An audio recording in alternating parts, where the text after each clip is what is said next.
Thank you. Okay, good morning, ladies and gentlemen. Thank you, Dr. Partha, for this opportunity. I have been asked to talk on IOL dislocations or subluxation. So, no financial interest in this. So, many times when we have a posterior capsule rupture, your hands will shake, you are not very confident. See the nasal PC ring. And the IOL is tried to be placed in the bag directly, and it exactly goes into the area of PC ring. And then you become more emotional and you become more shaky, and instead of trying to retrieve this, you will tend to push it more into the vitreous. So, my point would be, if you have a PC rent and if you want to place an IOL, wherever in the bag or in the sulcus, it will be ideal to land it on the iris or in the anterior chamber and then gently maneuver the haptics into the sulcus or into the capsular bag, rather than trying to place it directly into the... The video is not showing up. That's what, video is over. Because we are supposed to show very small clips. The video is over. The next video is coming. Before that, I am just giving a point that when you are trying to place it in the sulcus, still place it in the anterior chamber if you are not very confident and the rent is very large, and assess it properly and then maneuver it back. Okay, so here somehow I can't control this in this. So this is a long standing young man trauma. So if you notice that he was referred with a decentered IOL, and this IOL is not centering very well. So some subluxation or zonular weakness in the periphery, something like that. So I have a fibrotic band there. I was a little scared if I open up that band, I will not have enough capsule to capture an IOL if I am going to place an IOL in the sulcus and capture. But the superior part, I am trying to make as much as possible extension, manual extension, and inferiorly I have cut. But I have now placed the 3-piece lens in the sulcus. How can I pause this?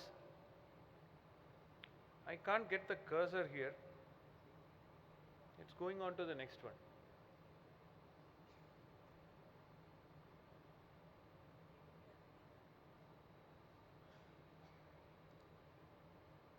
Anyway, so can you help in pausing this? So the point is, when you have this kind of a very young person with a long-standing this one, how can you make it full screen and I can have the cursor? The point is, there are fibrotic bands which are actually very, very strong. But if you hit them and cut them, it may extend to the periphery sometimes. So we got to be very careful in cutting them. But with the manual scissors and cutting, it may not be easy to cut because it is very fibrotic. We will have to cut it with either scissors or with your vitrectomy probe. That's okay. If it's not possible, it's okay. This should go. This presenter view should go. Anyway, let's play this. That's okay. Coming. So, idea is not to touch on that Sommerings rings there. The Sommerings rings there is all secluded onto one side. So I would not touch that to enlarge the capsule, otherwise you lose the intact rim of the capsule which is already there. So I use vitrector, reduce your cut rate, and then slowly munch edges of this fibrotic band. So you get fine cuts. It will look like a continuous cut, and you can very closely go and cut it very close, very small bites each time, and then make it uniform. And after this, place your IOL and see, this is again slightly small.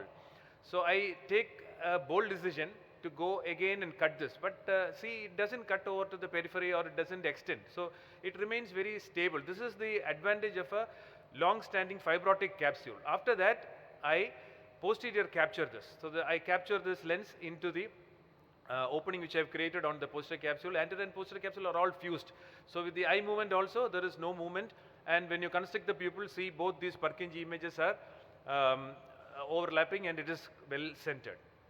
So another one which was referred to me, the patient was having mostly glare. Vision was six parts.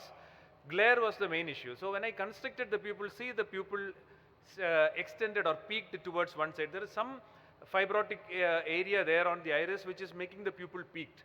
So again, my point is not opening the bag or dislodging this well settled bag and the IOL. Rather, you can modify the size of the shape of the pupil. So here I am doing a pupilloplasty. So this is a single pass 4th row. If you can notice, I am taking the loop out, taking 4th rows, and because of the 4th rows, you just need to knot it once. You don't have to knot it multiple times. So you do a small pupilloplasty there, identify whether the edge is seen or not, but then I need to make it slightly smaller. So I make another pass and then make it smaller again. So this becomes like a pinpoint, and always, because if his patient is under block, you may not be able to ask the patient to look at the light and see the Purkinje images, but the two Purkinje images from the lens and the cornea, if both of them match, then it is centered. So now I can see that I am showing the pupilloplasty again. Again one more knot and it becomes 1 more millimeter smaller. And now I need to extend the pupil this side a little more. So I make 2-3 small sphincterotomy cuts on this side so that the pupil extends that side. Now you can notice that these Purkinje images are centered and I don't need to do much of manipulation with the IOL at all.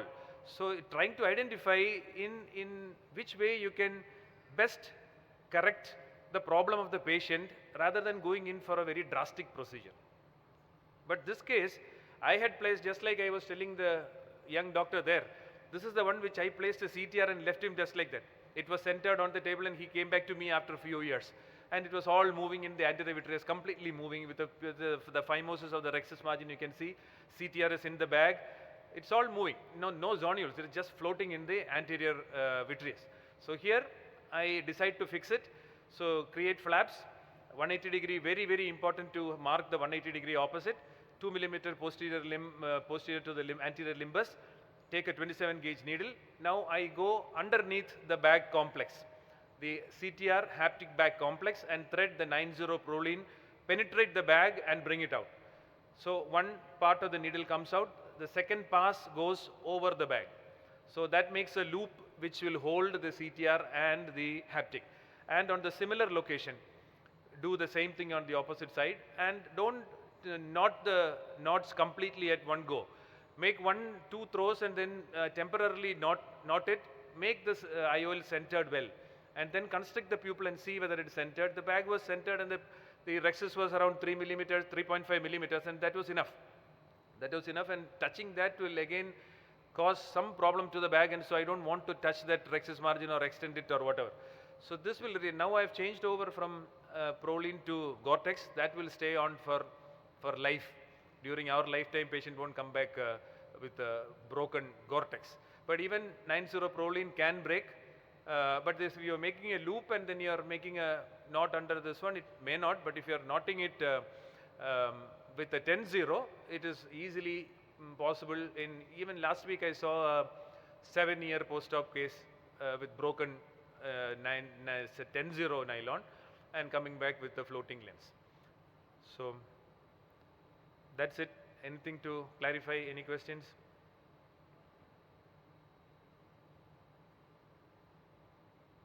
So if there are questions from the audience.